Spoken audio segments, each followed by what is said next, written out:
Ito na guys, ang sinasabi ko sa'yo, pinaka-effective pantanggal ng makeup sampa. FDA approved pa itong cleansing water ng Glow 21. Sinasabi ko sa'yo, pag ito hindi effective, huwag nyo i-check out. Pero pag ito ay effective, i-check out nila sa aking yellow basket. Ang gigigil ako eh. Ito, papatunayan ko sa inyo talaga ito ay effective. Murang-mura pa. 75 pesos lang ito.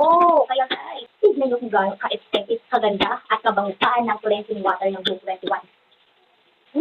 Eto na, tatanggalin natin ang pesa. Tapos kukuha kayo ng bulak, ipapas nyo lang ng ganyan. Tapos ayan o. O, di ba? Isang sulat lang tanggal na yung makeup mo. Hindi ka pa rin maniwala. Hindi ka pa rin maniwala. Teka lang, ito pa. Ito pa. So ayan, para maniwala talaga kayo napapatanggal ito ng makeup. Ayan o. Ayan o. Ayan o. Ayan. Ayan. Ayan o. Di ba? Natanggal ang makeup mo. Kay bilis. Kay bilis. Napakabangus pa netong cleansing water na to.